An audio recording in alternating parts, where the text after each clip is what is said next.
नमस्कार, आप देख रहे हैं न्यूज़ पीआर। मैं हूं आदेशपुरी। बंगला में मचे उठापटक के बीच जो राष्ट्रीय अध्यक्ष हैं लोजपा के चिराग पासवान, उन्होंने अपने चाचा और चचेरे भाई समेत पांचों सांसद को पार्टी से निलंबित कर दिया, बाहर कर दिया।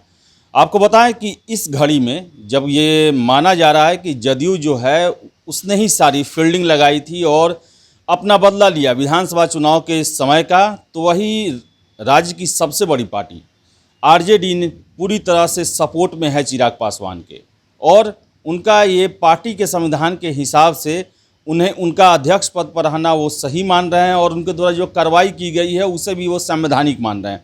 चलिए सुनते हैं क्या कहा राजद प्रवक्ता शक्ति सिंह यादव ने। देखिए, लोक जनशक्ति पार्टी का जो अपना संविधान है पार्टी का, उसके हिसाब से राष्ट्रीय अध्यक्ष चिराग पासवान जी हैं और 5 सांसद अलग हटे हैं।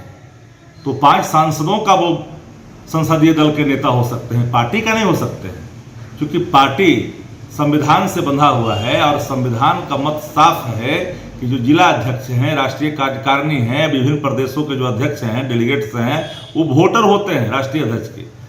वो तय करेंगे कौन राष्ट्रीय अध्यक्ष रहेगा नहीं रहेगा। ये पारस जी के चाहने से न चाहने का सवाल नहीं यहाँ उठता है। इसलिए अभी तक बंगले पर जो कब्जा है वो चिराग पासवान जी का। चिराग पासवान जी ने 5 लोगों को पार्टी से बाहर का रास्ता दिखाया, उनका प्रोगेटिव है। जो दल के विरोध में आचरण करेगा तो स्वाभाविक तौर पर बाहर का रास्ता दिखाएगा राष्ट्रीय अध्यक्ष। और एक बात यह समझ लेनी चाहिए कि बिहार की जनता इस सभी जो नाटकीय दृश्य है, लालच के अधीन होकर के मंत्री पद की चाहत में, पैसे की चाहत में जो दल को तोड़ा है, अपने भाई, पिता समान भाई के आत्मा पर ठेस पहुंचाया है, तो ये सारे चीज भारी आक्रोश है बिहार की जनता में, खास करके पासवान वर्ग के लोगों में। ये बात समझ लेनी चाहिए हर लोगों जो चाहने वाले हैं रामविलास जी का, सब में दर्द है। इसलिए इनकी जो पूरी बाकायद है जनता दल भारतीय जनता पार्टी का कि लोक जनशक्ति पार्टी के जो सिंबल है उसको फ्रीज करवा दें, विवादित बना दें, पर ऐसा हम संवैधानिक तौर पर, कानूनी तौर पर कतई संभव प्रतीत नहीं होता है। बहुयात लोग राष्ट्रीय कार्यकारिणी, राष्ट्रीय परिषद, जिला अध्यक्ष चिराग पासवान जी के साथ है, इसलिए कब्जा स्वाभाविक तौर पर उनका है एलजेपी पर, चिराग जी का। तो जैसा कि आपने सुना कि साफ कहना है शक्ति सिंह यादव का कि चिराग पासवान ने अपने संवैधानिक शक्तियों का प्रयोग करते हुए, जिस संवैधानिक नियमों के तहत, पार्टी के संवैधानिक नियमों के तहत उनको राष्ट्रीय अध्यक्ष बनाया गया, उन्हीं के अधिकारों का प्रयोग करते हुए उन्होंने बाहर किया है। और 5 सांसदों के अलग हो जाने से भले ही वो पार्टी से अलग हो सकते हैं, लेकिन पार्टी का वो नेता नहीं बन सकते हैं। उसके लिए संवैधानिक प्रक्रिया ही अपनाई जाएगी, और चिराग पासवान जो हैं वो संवैधानिक प्रक्रिया जिसमें भाग लेते हैं पार्टी के जो भी जिला के स्तर के या बूथ स्तर के जो भी होते हैं पदाधिकारी, उनके द्वारा ही चयनित किया जाता है। तो वो तो अभी चिराग पासवान के ही हाथों में है।